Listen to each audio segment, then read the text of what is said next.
Jadi jelas sekali ya, disita bulan Juli, diajukan legalisir bulan Agustus. Pertanyaannya untuk kepentingan apa? Untuk kepentingan pembuktian persidangan. Siapa yang mengurus legalisir? Kepolisian. Sengaja disita, dibawa ke UGM. UGM ini ijazah asli atau tidak? Ya asli. Anda buatkan legalisirnya. Kenapa? Legalisir itu bukti bahwa kampus penerbit membenarkan itu adalah ijazah yang dikeluarkannya. Kita tahu semua ya, teman-teman legalisir ya. Kalau itu dilakukan oleh penyidik, dengan adanya legalisir, justru apa yang terjadi? Benar, Bang. Kampus tersebut membenarkan bahwa dia sudah melihat ijazah itu dan membenarkan itu produk yang diterbitkannya. Tapi permintaan Karena polisi, itu, Bang Rifai. Iya, itu kan cara polisi itu membuktikan. Kalau dia datang ke UGM bilang ini bukan produk saya, perkara langsung berbalik. Justru bukti legalisir itu adalah pembuktian. Pertanyaan saya, kenapa polisi kok aktif banget ke UGM untuk minta dia legalisir? Pembuktian, Bang. Abang nyita dari orang. Isunya adalah asli atau palsu. Abang tanya ke siapa? Ya. Ke penerbit dong, Bang. Nggak mungkin ke dukun, Bang. Tanya ke penerbit, ini betul nggak? Oh, itu betul saya. Jadi itu bagian dari apa proses produk Anda yang menyatakan penyidikan, benar? ya? Langsung dikeluarkan legalisir. Ini betul nggak? Iya betul, benar. Tapi kenapa belum dilegalisir, kan begitu? Lo bukan dong, Bang. Legalisir itu adalah membuktikan, artinya bahwa ijazah ini sudah disahkan oleh penerbit, betul diterbitkan oleh yang bersangkutan. Itu dong. Nah, jadi legalisir ini sengaja dimintakan untuk proses pembuktian, dan nanti ini sebagai bukti bahwa di bulan Agustus 2025 UGM sudah melihat ijazah yang sudah disita dan menyatakan ijazah itu resmi dikeluarkan oleh pihak UGM. Sebentar. Kalau itu poinnya. Kalau saya berpatokan. Jadi sebenarnya ini kan sebenarnya harusnya jaksa yang jelasin ya, tapi karena penasaran kita kasih bocoran. Ya enggak, Inilah tanggal 6. Ya, spill tanggal 6. Itulah Kalau saya tujuannya berpatokan dalam rangka pada penegakan pernyataan hukum. Bang Jadi Rifai, murni itu bagian dari proses pembuktian yang sebenarnya nanti sajalah jaksa akan semua membuka di sidang, tapi yang boleh. Oke, kasih bocoran. kalau saya berpatokan pada pernyataan Bang Rifai, Dia tahu dari mana? seharusnya penyidik itu sebelum dia meminta dilakukan Emang Anda legalisir, mengantarkan cross-check ijazah dulu. itu? Bang. Bukan, seharusnya dia jangan sita dulu Kami ijazah analog Pak kami Jokowi. kan kuasa hukum korban, Kan Bang. tak boleh. informasi Kan Agustus tata, dari saya. tata urutannya itu seperti Bang, kami ini prosedural korban. gitu. Apa alasan polisi tidak menyita dulu? Sebentar. Hah? Gini, Apa alasan tidak kalaupun penyidik mau minta legalisir, jangan disita dulu ijazahnya. Dipakai dulu ijazah analognya sebagai dasar untuk dikeluarkan legalisir, itu satu hal. Hal yang kedua, kalau untuk kepentingan pembuktian, kan yang jadi pembuktian atau kekuatan pembuktian dalam konteks alat bukti atau barang bukti, ya, itu kan ijazah analog. Yang katanya asli. Nggak ada urusannya dengan yang dilegalisir.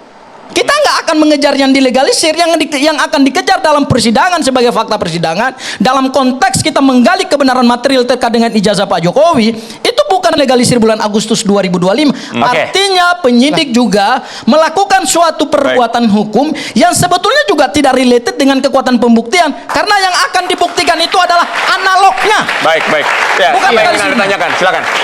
Jadi begini, ini menarik masalah legalisir ini. Saya ikut mendampingi Bonatua di Undang-Undang KIP. Itu rata-rata ijazah itu legalisir, tapi nggak ada tanggalnya. Kan padahal tanggal itu ada satu keharusan di legalisir. Penting itu. Nggak ada tanggalnya.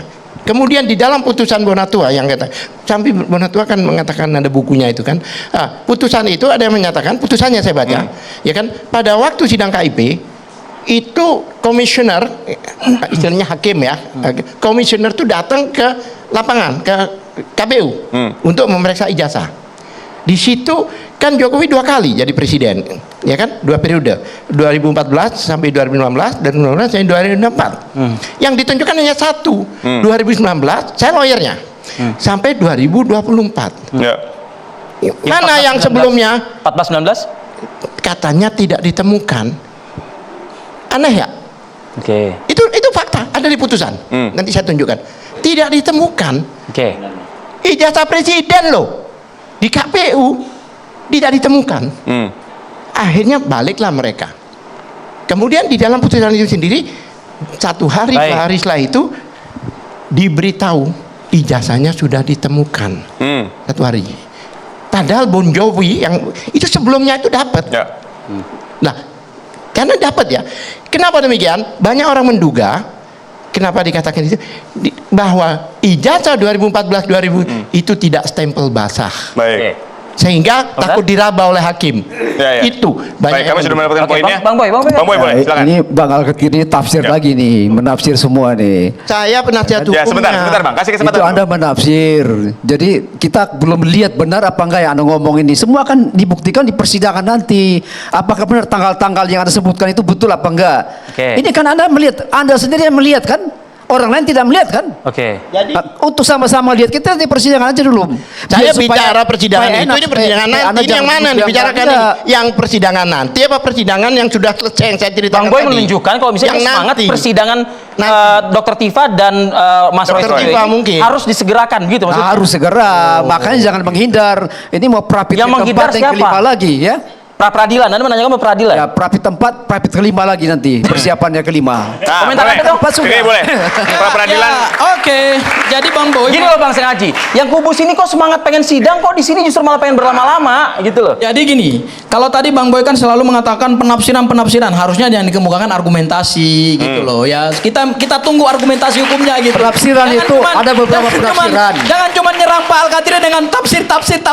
Ya apa argumentasi hukum Anda gitu loh, itu satu hal. Hal yang kedua, terkait dengan permohonan pra peradilan.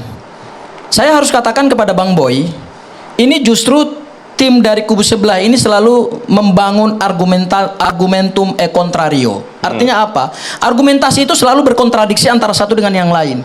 Dulu sebelum kami melakukan pra peradilan, saya beberapa kali di-challenge sama beliau juga.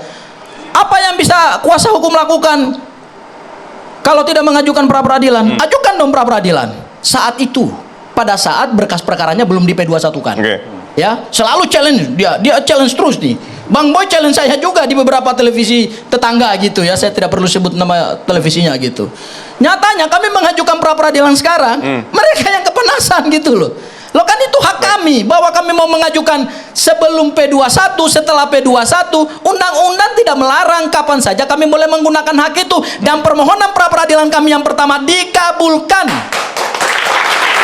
Dan permohonan pra peradilan kedua meskipun tidak dikabulkan, kami mengajukan permohonan pra peradilan yang ketiga dengan dasar apa? Dengan dasar putusan pra peradilan yang pertama. Dan hari ini kami sudah masuk kepada jawaban dari pihak termohon. Ya. Oke. Dan jawaban dari termohon tuh agak aneh juga ya.